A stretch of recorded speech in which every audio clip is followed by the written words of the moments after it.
ఈ మధ్యనే వెంకటాచలంలో జరిగిన ఒక యథార్థాన్ని మీకు విజ్ఞాపన చేస్తున్నాను. అంచీపురం పక్కన ఉన్నటువంటి ఒక కుగ్రామంలో తోళ్లు కోసి చెప్పులు కుట్టుకునేటటువంటి ఆయన ఉన్నాడు. ఆయన చెప్పులు కుట్టి వెంకటాచల క్షేత్రంలో స్వామికి చెప్పులు ఇచ్చి కొండ నడిచెక్కి స్వామికి నమస్కారం చేసుకుని పొంగిపోయిన హృదయంతో ఇంటికొచ్చాడు. ఇంటికొచ్చి ఇంట్లో కూర్చుంటే తన ఇంటి మేడ మీద ప్రతిరోజు అన్నం వండుకోవడానికి తినడానికి కావలసినంత డబ్బు లేక భార్య దొరికిన కాశీని బియ్యం నీళ్లలో తడిపి ఎండబెట్టి పిండి చేస్తుంది. ఆ పిండి ముద్దలన్నా చేసుకుంటారు, సంకట అంటారు, సంకటన్నా చేసుకుంటారు, అట్టు ముక్కలు పోసుకు తింటారు వాళ్ళు. దానికోసం పిండి ఆరబోసింది. భార్య పిండి తీద్దామని మేడెక్కింది. ఆ పైకెక్కి చూసింది. మేడంటే వాళ్ళకి మేడ ఉంటుందా? ఆ ఉన్నటువంటి పాక మీద బట్ట లాంటిది వేసి చిన్న మంచం మీద ఆ పిండి పోసింది, కుక్కలు అవి వచ్చి తినేయకుండా. ఆవిడ మళ్లీ వెళ్లి ఆ పిండి తీద్దాం అనుకుంది. ఆ పిండి మీద ఒక పాదం కనపడింది ఆవిడకి. పద్మరేఖ, శంఖరేఖ, చక్రరేఖ, అంకుశము, అమృతపాత్ర వీటన్నింటితో కలిసి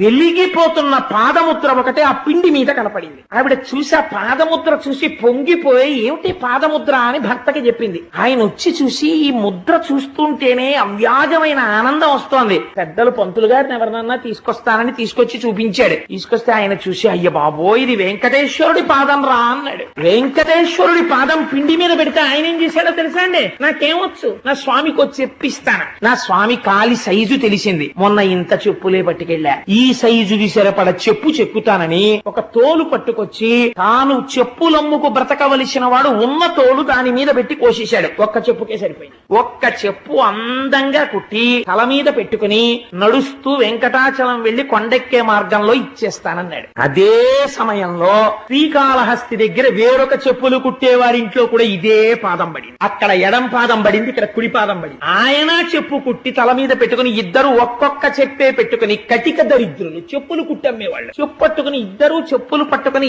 ఏకకాలమునందు కొండెక్కే మార్గం దగ్గర గుడికొచ్చారు. ఇద్దరు చెప్పులు తీసుకొచ్చి అక్కడ పెట్టారు. ఖచ్చితంగా సరిపోయే కుడి పాదానికి ఎడం పాదానికి.